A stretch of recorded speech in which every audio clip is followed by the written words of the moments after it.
Bismillahirrahmanirrahim. Assalamualaikum warahmatullahi wabarakatuh. Alhamdulillah, salatu wassalamu ala Rasulillah wa ala alihi wa ashabihi wa mawalah. Para ibu-ibu yang dirahmati oleh Allah Subhanahu wa taala, puji dan syukur kita panjatkan kepada Allah Subhanahu wa taala yang masih memberikan kita kesempatan untuk bisa belajar ya ilmu Allah Subhanahu wa taala, bertafakuh fid din ya. Rasulullah bersabda, "Man yuridillahu bihi khairan yufaqihu fid din." Siapa yang Allah ingin kebaikan baginya, Allah akan buat dia paham tentang agama. Dan kita sedang menjalankan salah satu dari kewajiban kita, itu menuntut ilmu agama Islam. Dan penulis dari dalam kitab Matan Abu Syuja setelah membahas tentang perkara iddah, beliau kembali membahas tentang hukum menyusui anak, yaitu sebagai pelengkap ya. Hukum terkait dengan masalah pernikahan ya. Yang seharusnya mungkin sebaiknya dibahas sebelumnya, tetapi beliau bahas sekarang ya. Setelah itu baru kemudian beliau akan bahas tentang masalah nafkah. Setelah masalah nafkah kita akan bahas tentang hadhanah. Jadi fikih nikah masih ada 3 pembahasan. Pertama masalah hukum menyusui anak dari bukan anaknya sendiri. Yang kedua masalah nafkah, insyaallah pertemuan berikutnya. Yang ketiga masalah hadhanah. Setelah itu kita selesai dari fikih nikah ya. Masih ada 3 pertemuan lagi, ini salah satunya, kemudian 2 pertemuan berikutnya. Tapi saya akan bacakan hukum menyusui anak halaman 405. Penulis berkata,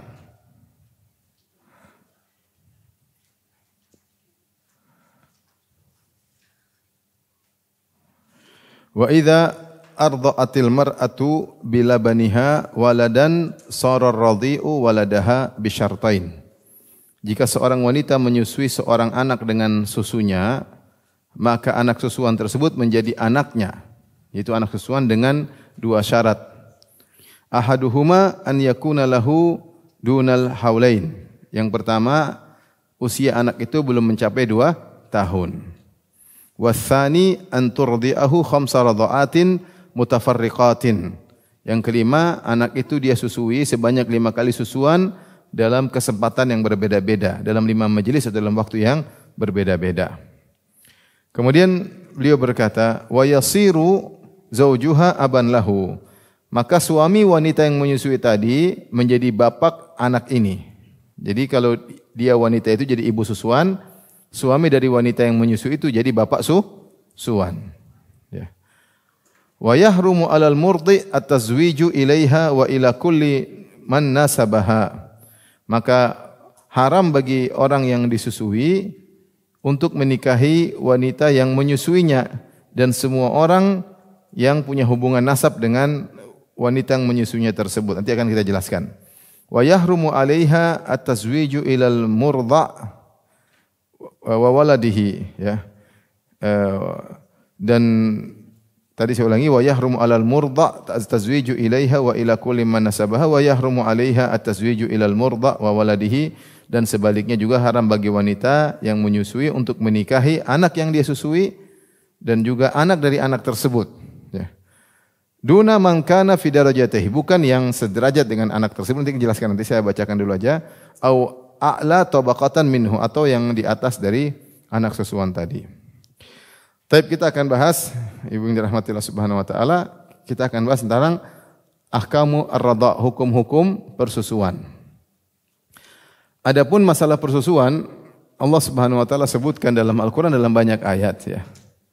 Misalnya dalam surat An-Nisa ketika Allah menjelaskan tentang wanita-wanita yang haram untuk dinikahi, hurrimat alaikum ummahatukum wa banatukum, sampai Allah berfirman, wa ummahatukumul lati arda'nakum, dan ibu-ibu kalian yang menyusui kalian tidak boleh kalian nikahi, wa akhawatukum minar radha'ah, dan saudari-saudari kalian dari persusuan juga tidak boleh dinikahi.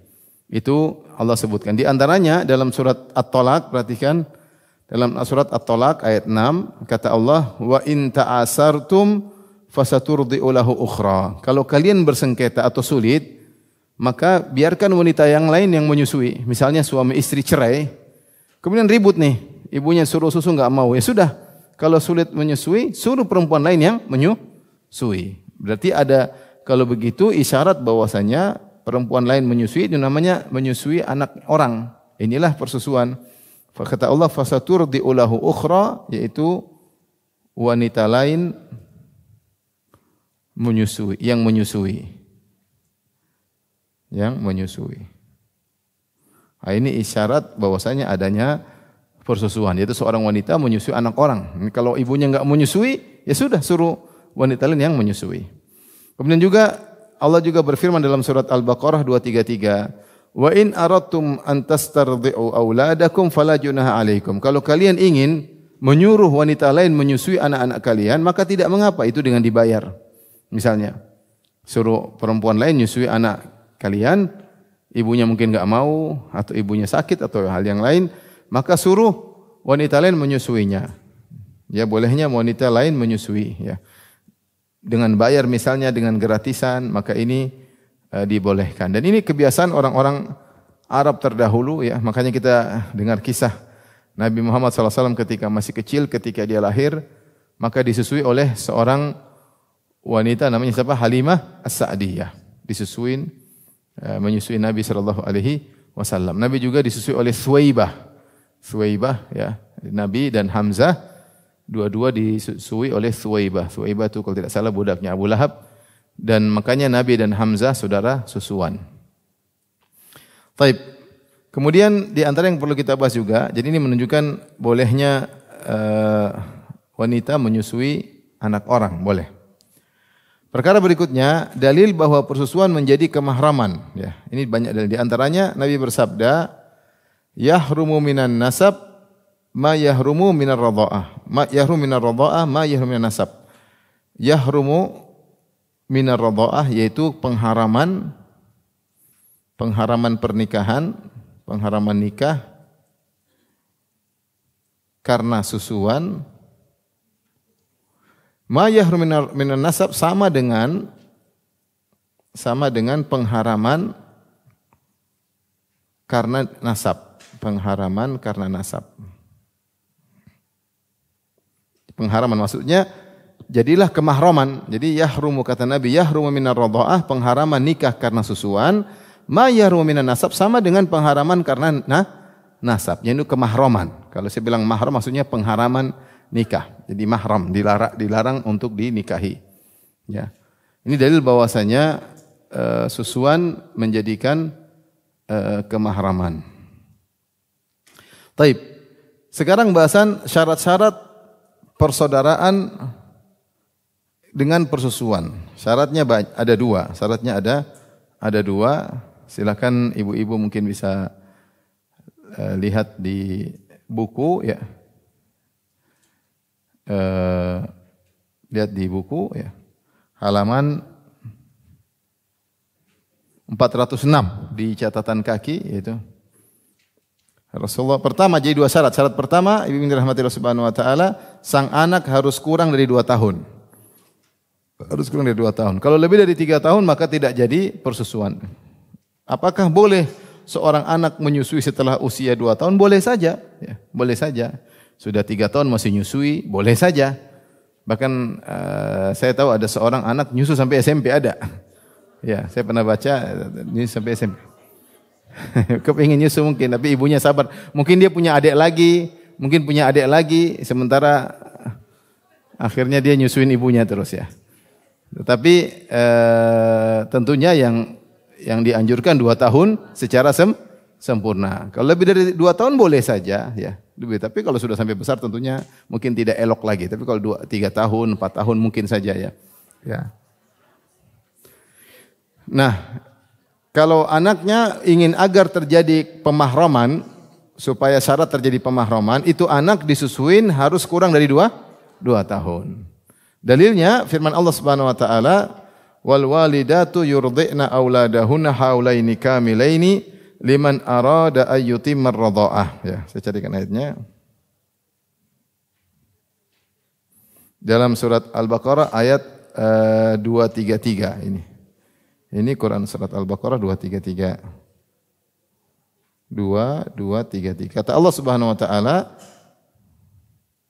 Dan wanita-wanita yang menyusui anak-anak mereka dan wanita-wanita menyusui anak mereka 2 tahun sempurna. Liman arada ayyutimar radha'ah. Bagi siapa yang ingin menyempurnakan susuan. Jadi susuan itu sudah sempurna kalau sudah 2 tahun.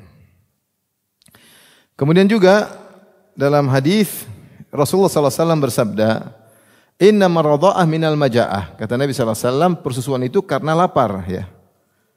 Persusuan yang sah itu jika karena lapar, yaitu maksudnya bayi ini lapar, setelah dia menyusui dia kenyang dengan sekedar susuan.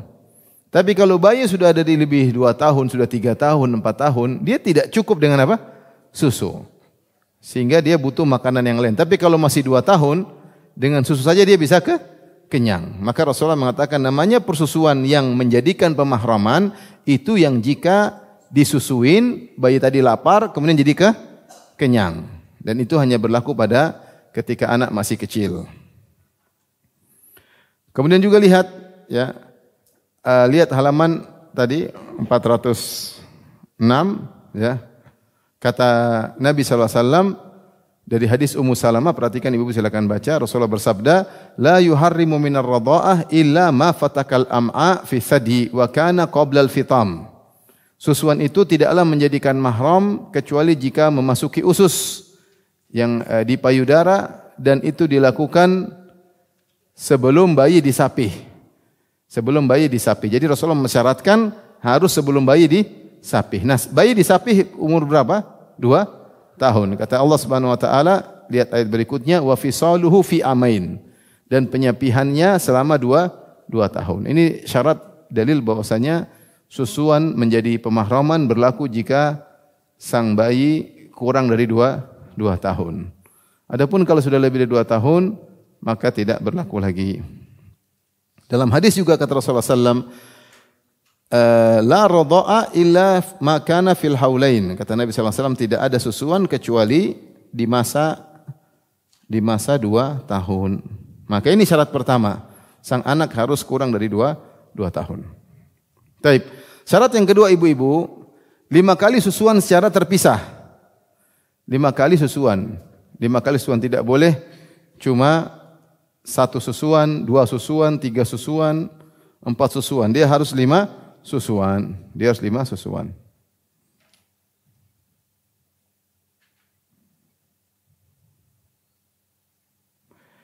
Dalilnya Rasulullah SAW bersabda, lihat halaman 407, ya.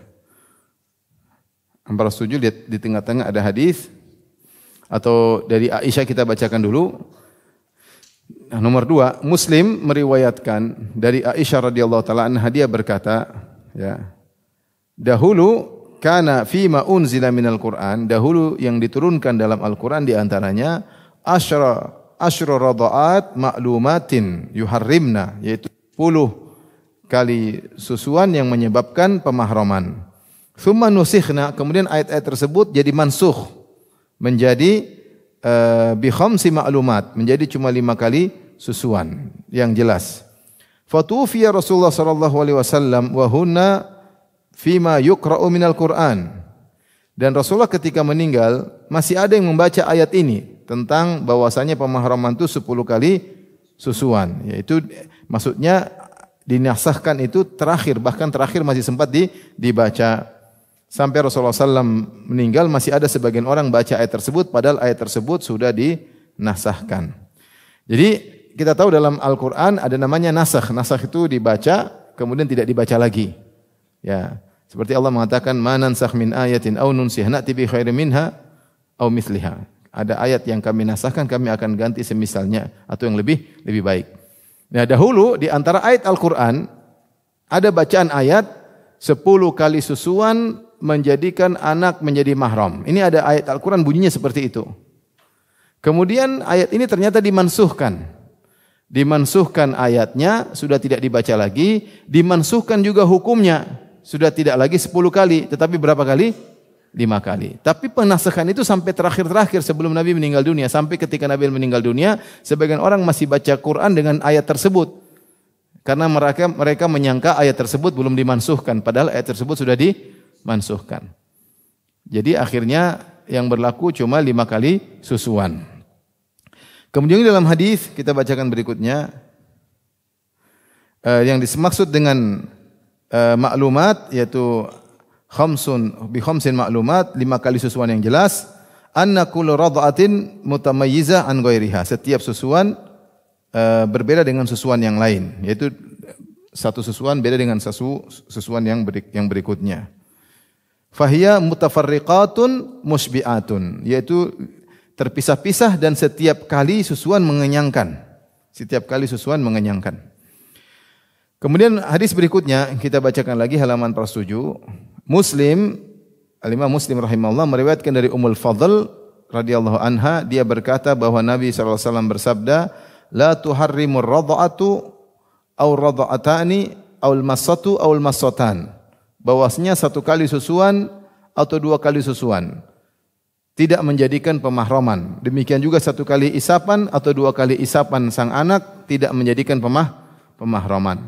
Jadi syaratnya harus 5 kali terpisah, 5 kali. Taib, ibu-ibu saya tanya, kalau ada seorang ibu nyusui anaknya, terus dia minta pindah ke susu satunya. Dia sudah susu 5 menit, kemudian dia minta pindah satunya. Yang satunya dihitung 2 atau masih dihitung 1? 1. Karena dia belum lepas dengan sendirinya, belum kenyang. Paham? Tapi dia hanya minta pindah sumber susu yang lain. Karena mungkin sini sudah kurang, dia kayak marah-marah, dipindahin ke satunya. Berarti masih belum dianggap 2, masih dianggap apa sah? 1. Sama juga misalnya kita susuin, kemudian kita lepasin dengan sengaja. Ini juga belum 1. 1 itu dia susu sampai dia kenyang, dia lepas. Ya, anaknya nyusuin, kemudian dia kenyang, dia lepas, dihitung 1. Misalnya dia ibu-ibu gendong anaknya, jam 10 pagi dia nyusuin, anaknya nyusuin sampai 15 menit, kemudian dia berhenti, dia tidur. Kemudian jam 12 dia bangun lagi, dia nyusuin lagi. Nah, yang jam 12 dihitung 2 atau masih dianggap 1? Dihitung 2. Karena yang pertama sudah selesai. Beda kalau dia melepaskan karena dia enggak bisa bernapas ya. Karena sebagian anak disusuin enggak bisa bernapas, benar enggak? Sampai subhanallah ada kejadian, wallahu alam, ada kawan istrinya anaknya meninggal gara-gara dia nyusuin anaknya, tapi tidak pas sehingga anaknya tertutup dengan payudaranya, akhirnya tidak bisa bernapas, akhirnya meninggal. Itu kejadian. Jadi kejadian. Oleh karenanya nyusui anak juga harus hati-hati ya. Jadi maksud saya ketika dia melepaskan karena enggak bisa napas tidak dianggap 1. Jadi dia benar-benar kata tadi penulis mutafarriqat musbi'at, yaitu benar-benar kenyang. Kemudian dia lepas sendiri ya, lepas sendiri. Kalau sudah 5 kali seperti itu, maka sudah terjadi pemahraman. Jadi kalau 4 kali, misalnya kita taruh sama istri orang, anak kita kasih ke istri orang untuk nyusuin sekali, 2 kali, 3 kali, 4 kali, berarti belum. Tapi kalau kita taruh seharian di rumah dia, kemungkinan kalau 3 hari mesti sudah 5 kali. Karena anak dalam 1 hari bisa minum 2-3 kali susuan. Bahkan 1 hari bisa 5 kali. Kalau dia terus-terusan sama ibunya, ibu susuannya bisa 5 kali. Jam 10 dia susu, jam 12 dia nyusu lagi, jam 4 dia nyusu lagi, pada isya dia nyusu lagi, pada subuh nyusu lagi, selesai. Berarti sudah 5 kali susuan. Jadi ini syarat persusuan itu bisa terjadi pemahraman. Jika kurang daripada ini, maka jika 2 syarat ini tidak terpenuhi, maka tidak terjadi pemahraman. Misalnya ternyata yang menyusui sudah besar, atau ternyata tidak sampai 5 kali susuan, maka ini tidak berlaku pemahraman. Paham ibu-ibu? Meskipun ada khilaf, ya tentu ini masing-masing ada khilaf. Ada yang mengatakan sekali, 2 kali, 3 kali sudah pemahraman. Ada yang mengatakan kalau sudah besar pun dalam kondisi tertentu bisa jadi pemahraman. Ya. Ada khilaf di kalangan para ulama, tetapi inilah yang lebih kuat Allah alam bisawab. Kalau anaknya kurang dari 2 tahun baru terjadi pemahraman. Kalau lebih dari 2 tahun hijriyah, maka tidak bisa menimbulkan pemahraman. Demikian juga kalau kurang dari 5 kali susuan, maka tidak menjadi pemahraman. Tapi kita lanjutkan. Berikutnya, nah ini, siapa yang jadi mahram persusuan? Ya. Tadi penulis berkata, anak yang disusui tidak boleh menikah dengan siapa? Pertama dengan wanita yang menyusuinya. Dan juga yang kedua, semua wanita yang punya hubungan nasab dengan anak tersebut, baik dengan nasab atau susuan. Yaitu seakan-akan ia adalah anak nasab kandung, anak nasab atau kandung. Jadi kalau kita gambarkan, ya,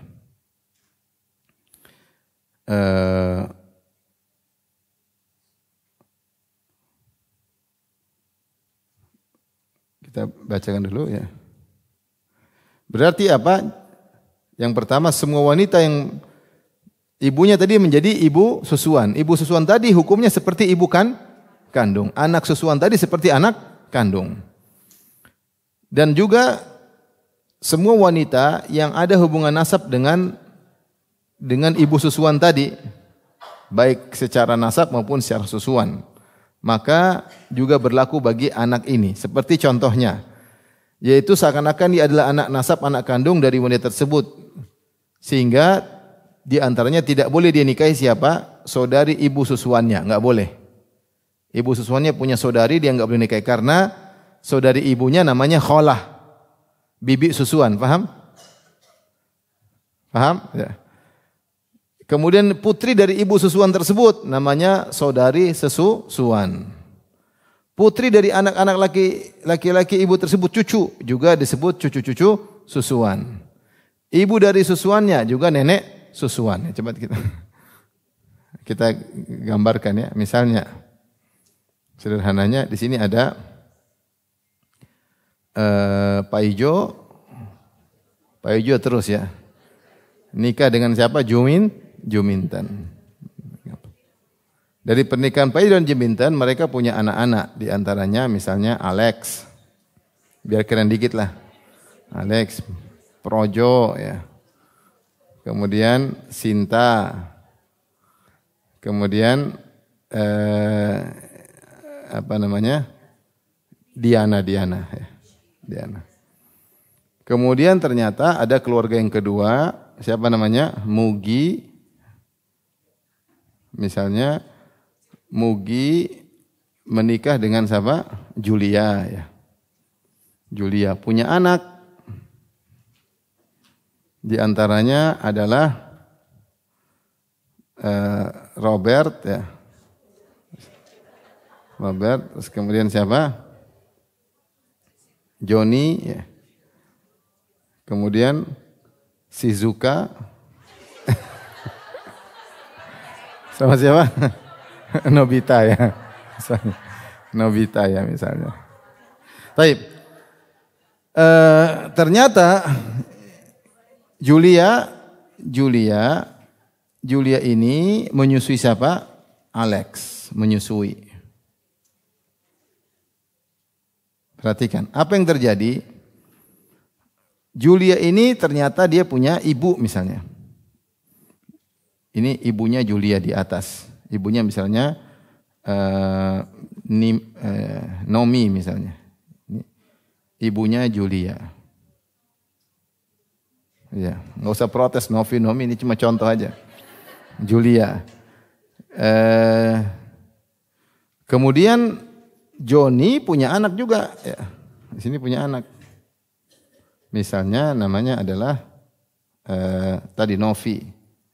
Novi. Okay. Ini Novi berarti cucunya siapa? Cucu Julia. Ya. Terus Julia juga punya saudara, ya, punya saudari,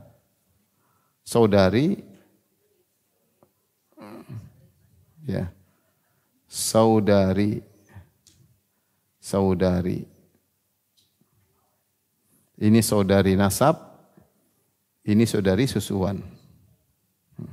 Saudari nasab namanya misalnya Mila, saudari susuan namanya Nila. Baik. Sekarang yang kita fokus pembahasan adalah Alex. Paham enggak Ibu?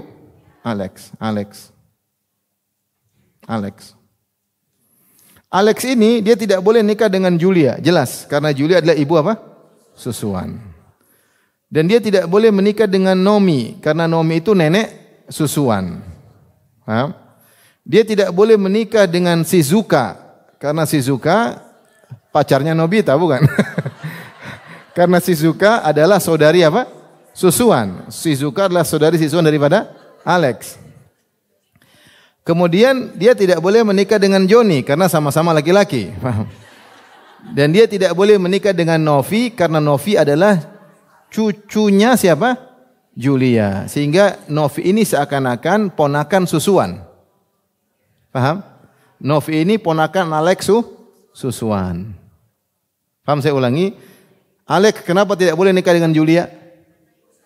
Karena Julia ibu susuan. Tidak boleh menikah dengan Nomi karena apa? Nenek susuan.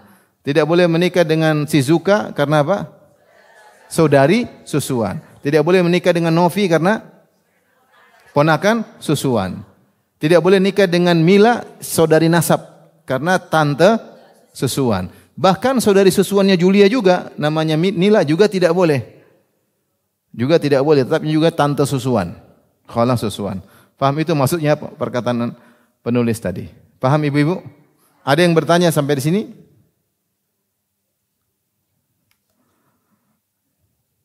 Enggak ada? Paham ya? Ya.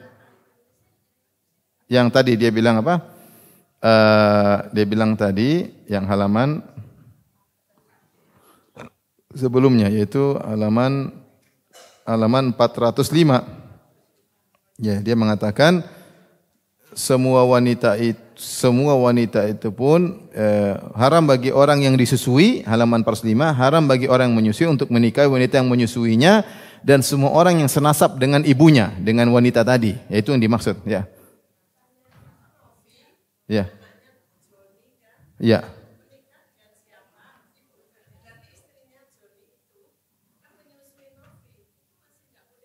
Istrinya siapa? Istrinya Joni, nyusui apa?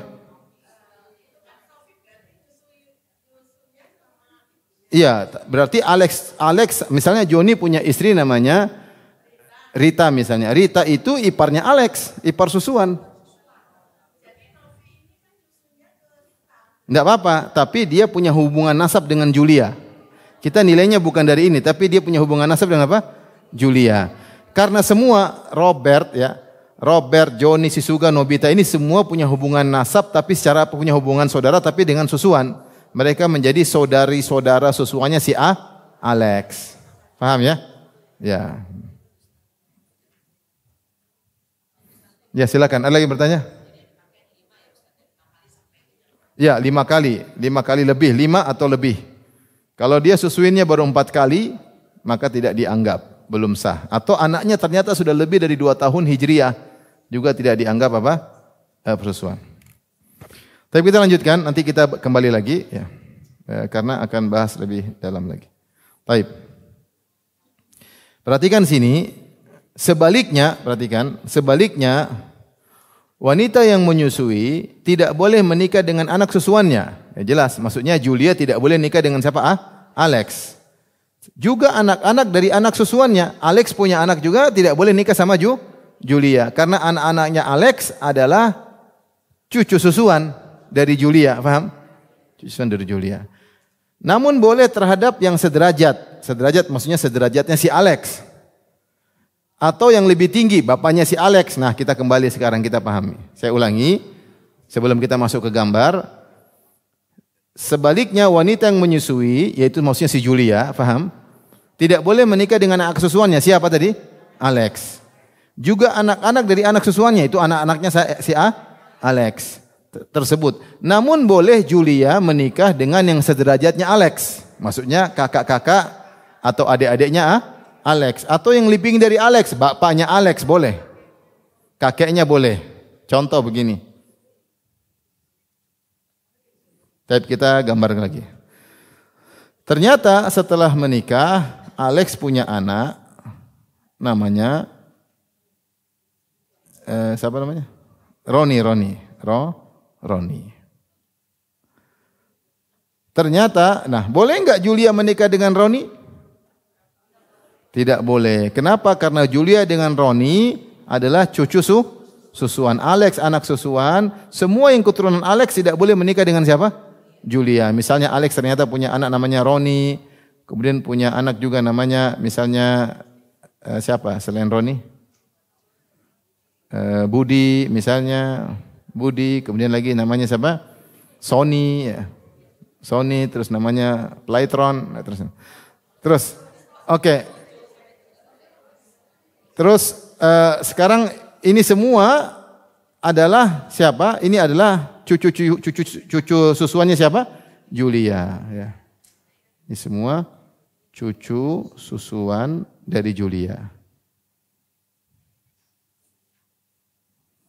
Kenapa? Karena Alex adalah anak susuan. Tetapi kata beliau, kata penulis, Julia boleh menikah dengan yang sederajat dengan Alex. Siapa sederajat Alex? Projo dan Projo doang. Projo ini boleh menikah dengan Julia. Karena Projo tidak ada hubungan kemahroman dengan siapa? Julia. Mungkin saja. Ya, Projo ternyata Julia sudah cerai dengan Mugi, jadi janda, kemudian Projo naksir sama Julia, akhirnya nikah. Karena Julia janda kaya raya, paham? Sehingga Julia dengan Projo tidak ada hubungan mahram. Perhatikan, Julia sama Projo tidak ada hubungan mahram. Sama, Projo dengan Shizuka juga tidak ada hubungan mahram. Yang hubungan mahram cuma Alex dengan siapa? Julia. Yang muter-muter cuma Alex dan Julia. Muter-muter saja. Demikian pula boleh bagi Julia untuk menikah yang derajatnya di atas Alex, yaitu Paijo. Atau Paijo punya bapak lagi di atas, namanya Abu Paijo. Abu Paijo. Nah, kalau ternyata salah tadi, sebentar.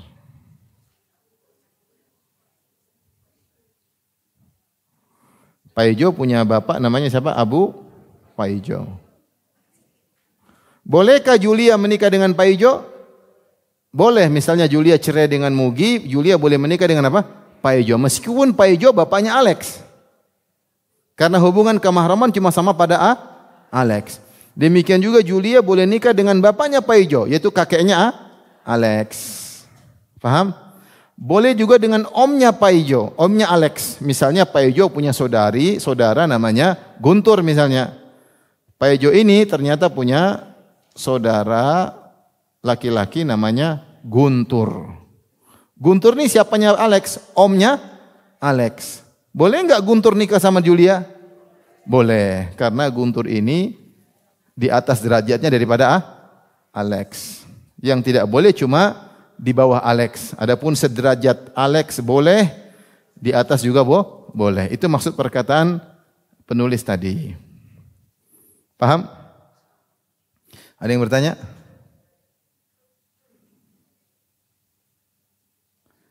Paham ibu-ibu? InsyaAllah ya. Baik.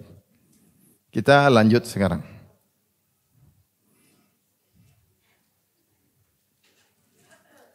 Baik. Perhatikan. Hukum yang ketiga, perhatikan, suami dari ibu susuannya menjadi bapak susuan. Seperti bapak kandung. Dalam hal ini siapa tadi? Julia tadi punya suami siapa? Mugi. Berarti Mugi adalah bapak susuannya siapa? Alex. Ya, sini perhatikan. Mugi ini adalah bapak susuannya siapa? Alex. Bupu ini bapaknya susuan Alex. Kalau Mugi ternyata punya saudari, saya katakan sini, Mugi misalnya, dia punya saudari namanya Noni misalnya, Nino. Nino sama Alex mahram enggak? Nino, ini kan Julia, kan mahram sama Alex. Karena Julia menyusui siapa? Alex. Mugi ini yang bikin susunya Julia. Maksudnya begini, gara-gara Mugi berhubungan dengan Julia, akhirnya Julia punya air susu. Maka disebut dengan sahibul laban, pemilik susu. Gimana Julia bisa punya air susu coba? Gara-gara siapa? Si Mugi. Mugi berhubungan sama Julia, Julia punya anak, akhirnya Julia punya air air susu. Jadi pemilik air susu tersebut namanya siapa? Mugi. Karena si Alex nyusu dari pemilik susu, yaitu si Mugi, maka Mugi jadi bapak susuan. Saya ulangi, air susunya keluar dari Julia, benar. Tapi siapakah pemilik air susu itu? Disebut dengan Mugi. Kenapa disebut pemilik air susu? Karena gara-gara Mugi lah Julia punya air susu. Kalau tidak ada Mugi, Julia tidak punya air susu. Maka Mugi ini disebut dengan bapak susuan. Nah, sekarang pertanyaannya, kalau Mugi punya adik perempuan namanya Nino. Dengar dulu, dengar ibu-ibu. Dengar. Kalau Mugi ini ternyata punya saudari perempuan namanya Nino. Apakah Nino mahram dengan Alex? Iya atau tidak? Iya. Kenapa? Karena Mugi ini seperti bapak kandung. Bapak susuan. Ketika dia punya saudari namanya Nino, berarti jadi tante susuan. Makanya ini agak panjang ceritanya. Paham?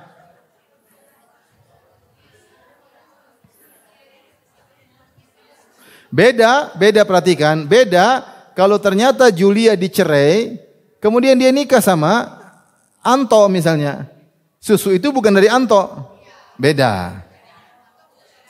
Ya, Anto bukan, berarti Anto bukan mahram. Bukan maksudnya bukan bapak susuan. Dia bukan bapak susuan. Tapi Mugi inilah yang menyebabkan Julia punya air susu, punya ASI. Sehingga Mugi jadi bapak susuan.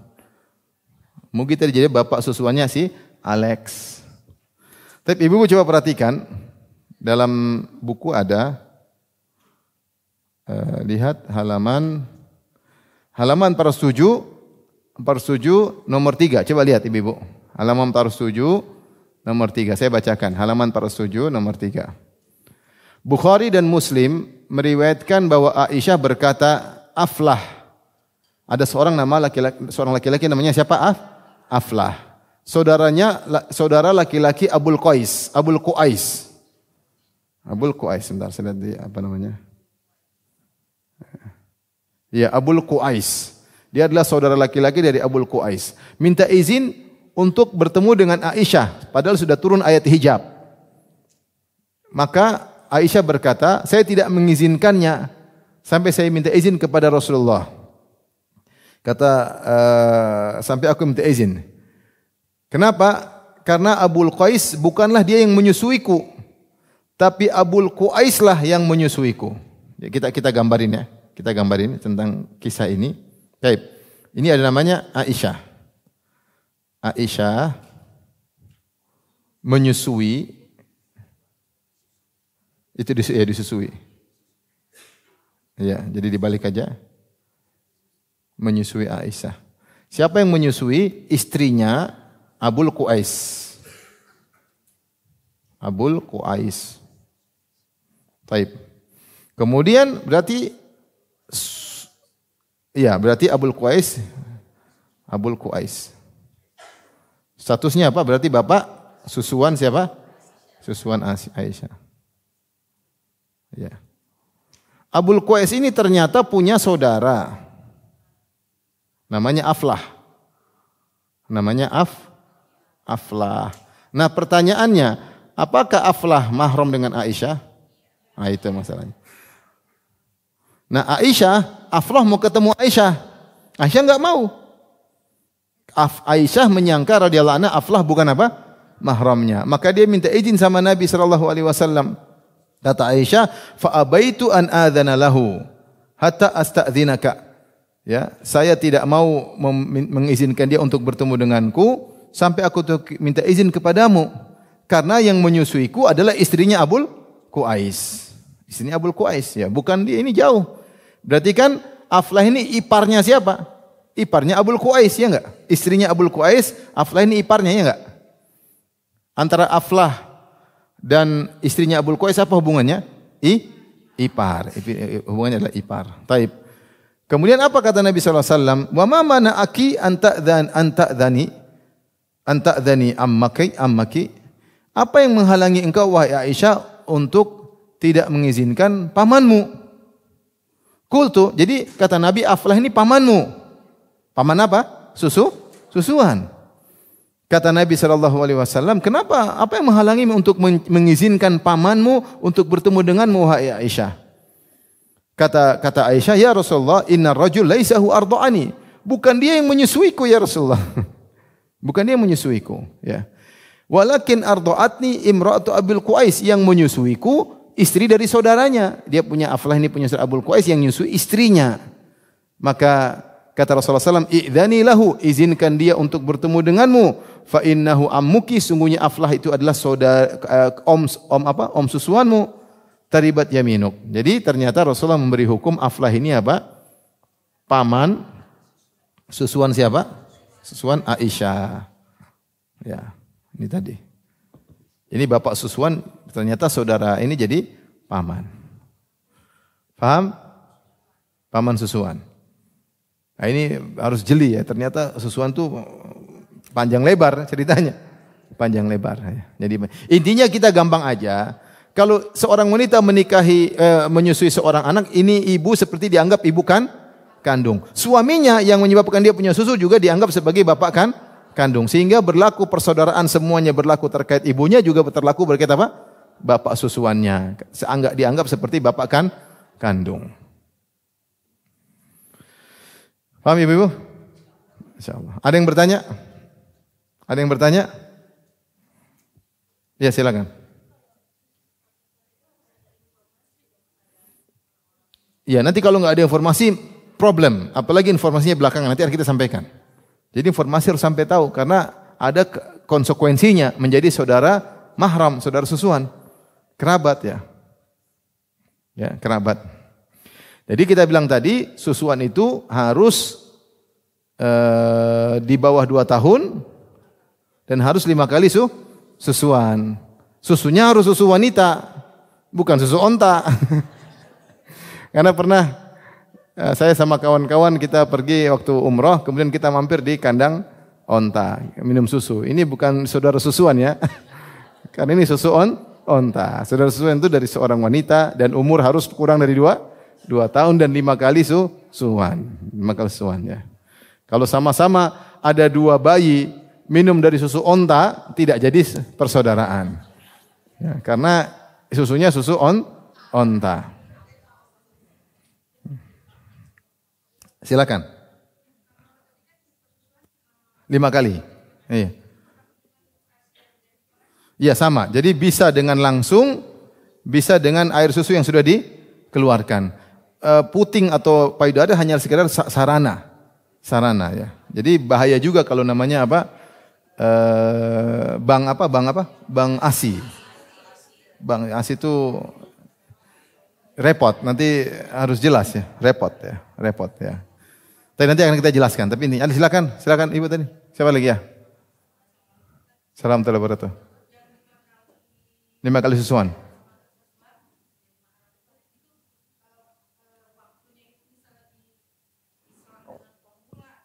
Tidak apa-apa. Yang penting ketika dia nyusu, dia kenyang dan dia lepas sendiri. Ya misalnya dia hari ini dia sekali. Besok dia makan nasi misalnya. Ada umur 9 bulan sudah makan apa? Nasi. Minggu depan susuin lagi. Itu yang kedua. Ya meskipun terpisah nasi, terpisah susu formula, terpisah. Yang penting dia nyusu lagi kenyang, berarti itu nomor 2. Ya yang penting sebelum 2 tahun. Nanti kita bahas lah. Tunggu dulu. Oke. Ada lagi yang bertanya terakhir? Silakan. Ya. Salam warahmatullahi wabarakatuh. Julia, kenapa? Mugi ya. Julia sama Mugi ya, terus.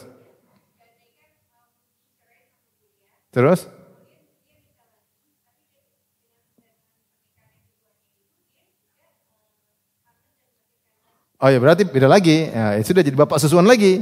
Tapi harus anak yang baru kan. Dia punya anak lagi, nyusui lagi. Misalnya Julia cerai sama Mugi, nikah lagi sama Agus misalnya, ternyata hamil lagi, kemudian Julia punya anak, ya Julia punya anak, dia nyusui Alex, ya berarti Alex Anto jadi lagi bapak susuan. Ya, misalnya dia belum setahun dia cerai, terus bapak susuannya 2, karena susu yang berbeda, berbeda. Iya, dari pernikahan tersebut, dari pergaulan tersebut. Tapi kita lanjutkan, nanti insya Allah setelah kajian baru kita buka pertanyaan yang panjang lebar. Tapi ibu-ibu, sekarang kita bahas tentang hukum-hukum terkait. Hukum-hukum terkait. Pertama, masalah kemahraman. Maka kalau ada hubungan kemahraman dengan pernikahan, dengan susuan, maka tidak boleh dinikahi. Ya.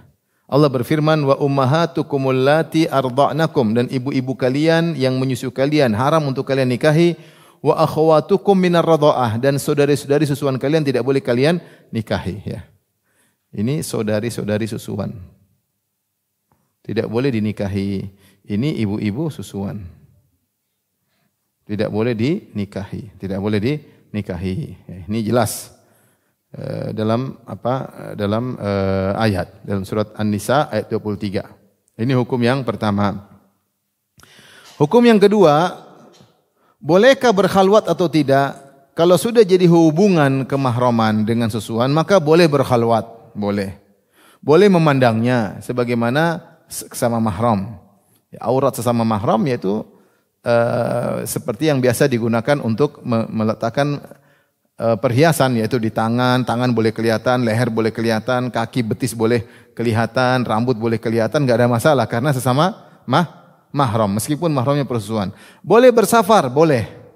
Karena hukuman sesama mahram. Akan tetapi perhatikan, para fuqaha memandang makruhnya menyusui anak orang tanpa keperluan. Kalau enggak perlu jangan. Kenapa? Kalau kita nyusu, akhirnya semakin sulit dia menikah. Karena ternyata banyak wanita yang ternyata ada hubungan susuan. Karena sekali dia gabung, ini jadi bapak susuan, om susuan, tante susuan, jadi banyak. Jadi semakin sulit. Misalnya si Alex menikah nyusu dengan Julia. Ternyata Julia nanti punya anak-anak semua tidak boleh sama siapa? Alex ya. Julia juga punya adik perempuan masih kecil, tidak boleh juga sama Alex, karena adiknya Julia adalah tante susuan. Ya, sama. Mugi juga demikian. Mugi kalau punya adik perempuan yang masih kecil juga tidak boleh sama Alex, sehingga membatasi ruangan Alex untuk menikah. Ini repot. Sehingga pernah kejadian di zaman sahabat, ada yang menikah dengan seorang wanita yang ternyata saudara susuannya. Ya, saya bacakan hadisnya. Dari sahabat yang bernama Uqbah ibn al-Harith. Uqbah ibn al-Harith radhiyallahu anhu, annaha tazawwaja ibnatan li Abi Ihab ibni Aziz. Dia menikah dengan seorang wanita, yang wanita tersebut putrinya Abu Ihab. Abu Ihab sahabat punya putri. Ada yang mengatakan namanya Gunayyah ya kalau tidak salah ya. Ada yang mengatakan Gunayyah kunyahnya Ummu Yahya. Maka dia menikah dengan Ummu Yahya tersebut. Fa'atathu imra'atun, tiba-tiba ada seorang wanita tua datang, faqalat lahu. Wanita itu berkata, qad arda'tu Uqbata wallati tazawwaja. Wahai, saya yang pernah menyusui si Uqbah dengan istrinya yang telah dia nikahi. Ya. Wah, ini sudah nikah baru ada perempuan lapor. Dulu pernah saya susui kau, dan itu perempuan yang kau nikahi juga sudah saya pernah susui. Saya pernah susui Uqbah dan saya pernah susui Gunayyah tadi atau Gunayyah atau Ummu Yahya. Jadi Ummu Yahya dan Uqbah sudah pernah disusuin oleh wanita ini. Jadi heboh. Uqbah mengatakan, faqala laha, Uqbah berkata kepada wanita yang ngaku-ngaku ini, ma'alamu annaki arda'tini wala akhbartini. Saya tidak tahu kau pernah nyusuin saya. Kau juga tidak pernah nyampaikan kepada saya. Kenapa sekarang baru nyampein? Fa arsala ila ali Abi Ihab fa sa'alahum. Kemudian Uqbah dia jengkellah, sudah nikah kemudian tiba-tiba ada yang bilang kalian berdua saudara susuan. Akhirnya si Uqbah radhiyallahu anha ngirim orang bertanya kepada keluarga mertuanya ya, keluarganya Abu Ihab, yaitu bapak dari siapa? Gunayyah tadi, bapaknya Ummu Yahya. Tanya, apakah pernah wanita ini menyusui putri kalian Ummu Yahya? Jawaban mereka, ma alimnaha arda'at sahibatana. Kami tidak pernah tahu wanita ini pernah menyusui putri kami. Jadi Uqbah tidak ingat ini perempuan penyusui dia. Istrinya pun tidak ingat pernah disusui oleh siapa? perempuan ini, keluarga dari istrinya pun tidak pernah ingat.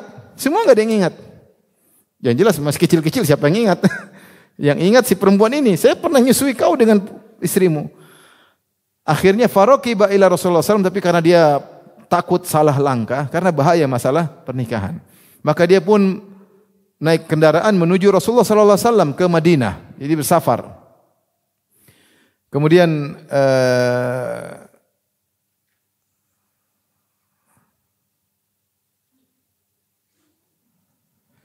dia bertanya kepada Rasulullah SAW. Dia bertanya, maka Rasulullah SAW menjawab, Kaifa wa qad qil? Bagaimana mau dilanjutkan? Sementara sudah dikatakan kalian berdua adalah saudara susuan. Akhirnya fafaraqah Uqbah wa nakahat zaujan ghairahu. Akhirnya Uqbah pun berpisah dari wanita tadi, dari Ummu Yahya, dan akhirnya Ummu Yahya menikah dengan lelaki lain. Ini efek dari apa? Susuan. Jadi karenanya sebagian fuqaha mengatakan kalau tidak perlu, tidak darurat, jangan suka-suka nyusuin anak orang. Kecuali ada keperluan. Kalau keperluan tidak apa-apa. Ini perkara pertama. Maksudnya kalau tidak perlu-perlu jangan nyusui anak orang. Yang kedua, para fuqaha memandang makruh kalau bercampurnya saudara dan saudari susuan. Karena beda antara saudara yang senasab dengan saudara dan saudari susuan. Kalau senasab itu secara fitrah tidak ada ketertarikan, perhatikan. Secara fitrah tidak ada ketertarikan kalau benar-benar saudara kandung atau saudara sebapak, saudara seibu. Tapi kalau susuan mungkin ada ketertarikan karena secara fitrah kurang. Ya, oleh karenanya para fuqaha, para ahli fikih mengatakan, fuqaha maksudnya ahli fikih memandang jangan sering bercampur. Ya. Demikian juga kalau meskipun saudara susuan, tapi kalau dia memandang wanita susuannya, saudara susuannya tadi ternyata ada hasad, jangan dia dekati.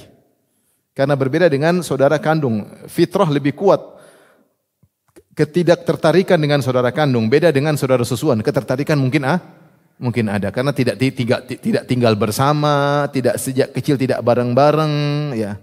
Tapi kalau susuan kan jauh, ibu susuan aja tidak kenal, mungkin susuan itu sekali aja, apalagi adik susuan, kakak susuan, tante susuan, maka mereka mengatakan kalau sesama susuan jangan terlalu dekat. Karena khawatir fitnah. Tapi kalau perlu enggak apa-apa. Misalnya kita mau safar enggak ada saudara kecuali saudara susuan, boleh. Yang penting kita tahu orang ini amanah karena hukum asalnya kita adalah mahram. Ya. Tapi kalau ada gejala-gejala yang menunjukkan yang tidak baik, maka jangan. Meskipun hukum asalnya adalah mahram. Paham Ibu? Baik. Pembahasan yang ketiga, ketahuilah bahwasanya saudara susuan tidaklah mengkonsekuensikan hukum saling mewarisi. Jadi bukan berarti kalau saudara susuan ada yang meninggal dia dianggap ahli waris, enggak. Yang ahli waris cuma saudara senasab. Jadi adik susuan, anak susuan tidak mewarisi. Tidak ada ahli waris saling mewarisi antara saudara susuan. Ini yang pertama. Yang berikutnya, persusuan tidaklah mengkonsekuensikan adanya kewajiban saling menafkahi. Tidak saling menafkahi, bahwasanya anak susuan harus menafkahi ibu apa? Susuan, enggak. Tetapi hendaknya dia memuliakan seperti Nabi SAW memuliakan saudari susuannya dengan memuliakan ibu susuannya. Ketika perang Taif atau perang Hunain, maka saudari susuan Nabi masih kafirah, yaitu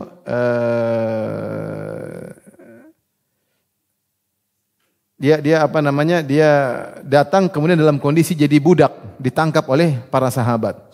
Ya, ditangkap oleh para sahabat. Kemudian ketika ditangkap dia bilang sama para sahabat, "Itu tuan kalian kasih tahu saya adalah saudarinya." Kemudian Rasulullah sebutkan ciri-cirinya. Akhirnya Rasulullah SAW pun muliakan saudari susuannya tersebut yang masih kafirah. Ya. Kemudian dia berkata, kalau kau mau kau tinggal di sini saya akan muliakan. Kalau kau mau kau kembali ke kampungmu dan saya kasih pemberian. Jadi tetap namanya saudari susuan meskipun tidak saling menafkahi tapi hendaknya saling memuliakan. Ya, demikian juga Rasulullah SAW ketika bertemu dengan Halimah Sa'diyah di sini dalam sebagian riwayat Rasulullah SAW memuliakan. Rasulullah bentangkan kain. Orang bertanya siapa wanita itu? Ternyata adalah wanita itu adalah ibu susuannya. Padahal dulu Rasulullah menyusui sama ibu susu dengan dibayar. Tetapi tetap saja Rasulullah memuliakan. Jadi tidak mengkonsumsikan saling mewarisi dan juga tidak saling menafkahi, menafkahi. Tapi demikian saja, ibu yang dirahmati Allah Subhanahu wa taala, kita masih ada 2 pembahasan ke depan lagi. Pertama, pembahasan sangat penting nanti di pertemuan berikutnya tentang masalah nafkah. Kewajiban nafkah antara suami istri, antara anak dengan orang tua. Insyaallah pada pembahasan berikutnya. Kemudian pembahasan terakhir tentang hadhanah. Setelah itu kita selesai dari kitabun nikah ya. Baik, demikian saja kajian kita. Subhanakallah bihamdika asyhadu an la ilaha illa anta astaghfiruka wa atubu ilaik. Assalamualaikum warahmatullahi wabarakatuh.